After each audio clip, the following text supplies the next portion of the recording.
Hello everyone, it's so good to be here yet again. This week I finally got to see The Substance, a film that I was very much looking forward to. This is the second film from French filmmaker Coralie Farja, who wrote and directed this very film. And it's gotten quite a bit of buzz this year because it did win the Best Screenplay Award at the Cannes Film Festival, so that's always more than enough reason to put it on the radar. And going to this film, I knew that this was going to be a wild experience, but oh my god, even all the crazy films that I watched throughout my life, nothing really prepared me for what I was going to go through. Literally for the last hour of the film, I was looking at the screen with eyes wide in awestruck horror and just literally my mouth covered. There was a moment where I just looked at the stranger sitting next to me and we kind of both just burst out laughing like, holy shit, what did we get ourselves into? So to briefly go over the synopsis without of course going into any spoilers, this is the story of Elizabeth Sparkle, an aging star who is on the verge of being discarded and being replaced by someone more young and beautiful to satisfy the unrealistic beauty standards of Hollywood. And soon enough she's presented with this black market experimental drug called The Substance. You might be thinking like this seems like a bit of a red flag, and indeed it's sketchy as hell, and Elizabeth herself is a little hesitant at first, but of course she's in a desperate situation, and where would the film be without the kind of drama to drive things forward, right? In any case, she tries out the substance and it basically creates a younger and better version of yourself. And there are some very specific rules that need to be followed throughout this procedure, and you kind of know from the start that these rules will be broken. In fact, I think the film has a very clever way of foreshadowing that this will be a downward spiral experience. But how that happens and what happens is quite the cinematic journey. The word horror doesn't even begin to describe this film. Oh my god.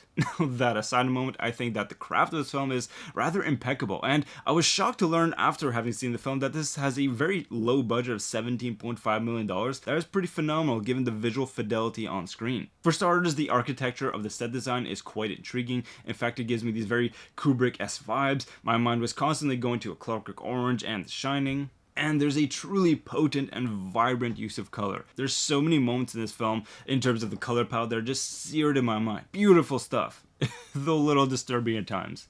A little?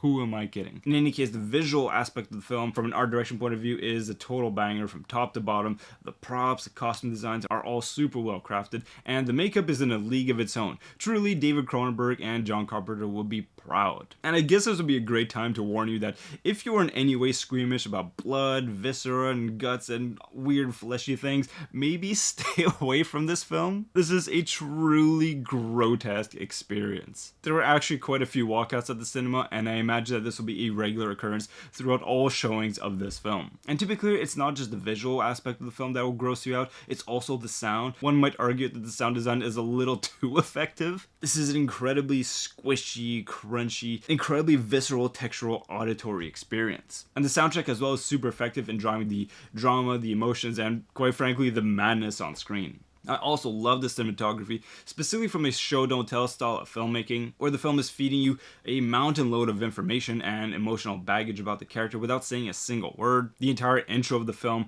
with the Hollywood star of fame is a perfect way to kick off the film. It teaches us so much of what we need to know about the character without saying a single word. And I also love how the film revisits these very specific compositions and framings of shots that get revisited over and over again through the film, but of course with new emotional baggage that brings a different context to that. And there are also several extreme close-ups which lets us explore the landscape of people's faces and their emotions. These are very intimate and revealing and disturbing moments oftentimes, but all super compelling work. Though as compelling as all this work may be, I also found this to be an incredibly disturbing film, even voyeuristic at times. There are a lot of ass shots in this film and then some. There's also a decent amount of nudity featured here. Personally, I find it sickening how we are focused on over-sexualizing the female body, and of course this leads to unrealistic beauty standards, which is mirrored at the very heart of the film's thematics. There's one scene in particular that really sticks out in my mind, and all things considered is a pretty grounded scene. I'm not going to go into too much spoiler detail, of course, but there is a moment where Demi Moore's character is going out in the evening and she just can't make up her mind what she wants to wear, how she wants to do her makeup, and there's a moment where she's just literally like rubbing, almost tearing the makeup off of her face. It was a really heart-wrenching and even pitiful scene, but it speaks to the quality of the acting. And now that we're talking about the acting, Demi Moore in particular is the highlight of the film and perhaps gives the performance of her career. Truly, at one point she is channeling Ellen Burstyn vibes from Requiem for a Dream. This was an absolute knockout performance, and I would love to see some award recognition later on in the year. And then Margaret Qualley continues her non-stop win streak lately. I first discovered in 2009 2019 with Once Upon a Time in Hollywood, but literally in the last year we saw her in Poor Things, Driveway Dolls, Kinds of Kindness, and now this. Holy crap, this is quite the role. And in this film she gets quite a lot of room to breathe and experiment and just go batshit crazy. And finally, there's Dennis Quaid, who absolutely tears up each and every one of his scenes. He gets a relatively limited runtime, but the parts that he does get are quite juicy indeed. I mean, that may be a little too literally.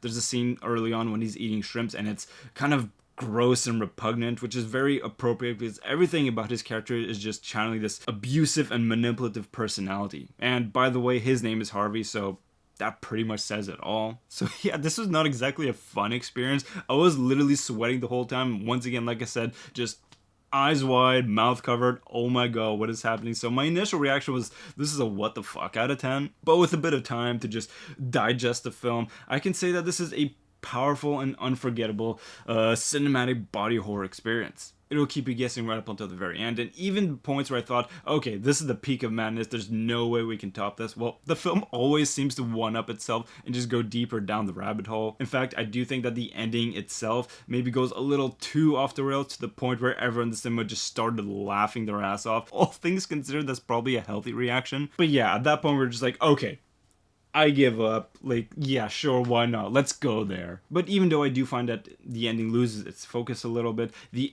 ending, the final shot of the film, chef's kiss. Perfect way to close the film. So I might not say that I love this film because it was a little too gross for that kind of vocabulary, but this is pretty powerful stuff nonetheless. So I'd say at least an 8.5 out of 10, maybe even up to a 9. There's still a decent amount of time left for 2024 cinema, but I can pretty safely say that there's gonna be nothing else like this year.